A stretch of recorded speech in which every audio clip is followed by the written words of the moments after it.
اللہ کے رسول علیہ الصلوۃ والتسلیم نے ایک دیہاتی سے گھوڑا خریدا، اور گھوڑا خریدنے کے بعد دیہاتی کی نیت خراب ہو گئی اور وہ اپنی بات سے مکر گیا۔ اللہ کے رسول علیہ الصلوۃ والتسلیم سے اس نے جھگڑا کرنا شروع کیا۔ اللہ کے رسول علیہ السلام فرماتے ہیں میں نے تم سے گھوڑا خریدا، وہ کہتا ہے میں نے آپ کو بیچا ہی نہیں۔ اب اللہ کے رسول علیہ السلام نے جب سودا کیا تھا اس وقت تو کوئی درمیان میں موجود نہیں تھا، یا تو بیچنے والا تھا یا تو حضور خریدنے والے تھے۔ ایسے میں گفتگو ہو رہی تھی، اتنے میں حضرت سیدنا خزیمہ رضی اللہ تبارک و تعالیٰ عنہ وہاں سے گزرے، اور گزرنے کے بعد عرض کیا یا رسول اللہ صلی اللہ تعالی علیہ وآلہ وسلم، میرے ماں باپ آپ پر قربان آقا، آپ کے چہرے پہ میں پریشانی کے آثار دیکھ رہا ہوں۔ اللہ کے رسول علیہ السلام فرماتے ہیں اس دیہاتی سے میں نے گھوڑا خریدا اور اب یہ انکار کرتا ہے۔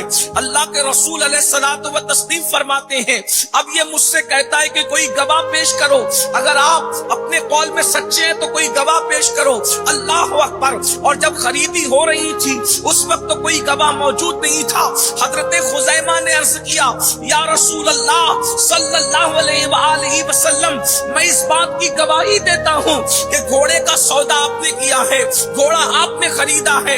اللہ کے رسول علیہ السلام کی اس بات پر آقا علیہ السلام نے یہ بات سنی تو حضور ارشاد فرماتے ہیں خزیمہ تم موجود نہیں تھے، اس کے بعد تم کس طریقے سے گواہی دے سکتے ہو اور کیوں گواہی دے رہے ہو؟ حضرت خزیمہ نے عرض کی یا رسول اللہ، جب آپ نے کہا اللہ ایک ہے، بن دیکھے میں نے مان لیا۔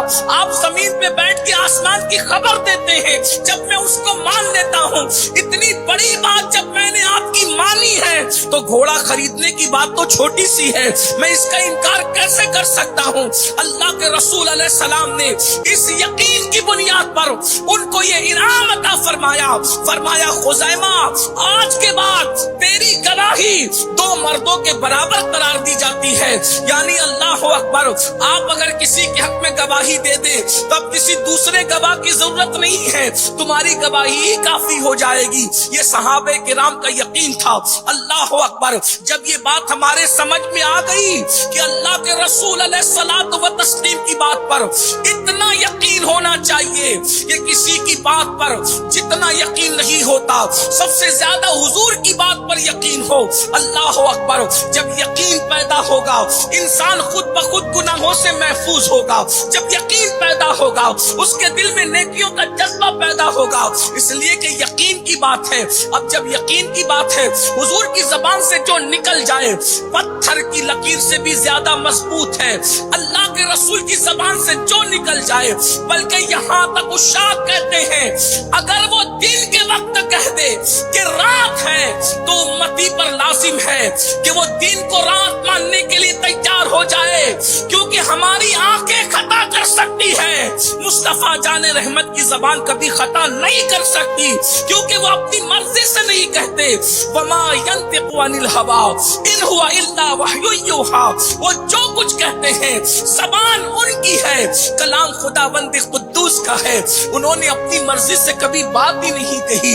اب بتاؤ جب حضور علیہ السلام کی بات پر اتنا یقین پیدا ہو تو اب وہ رسول صلی اللہ علیہ وآلہ وسلم اب خود 1450 سال پہلے فرما رہے ہیں جب یقین پیدا ہوگا تب حضور کی باتیں سنو، آقا علیہ السلام کی باتیں سنو۔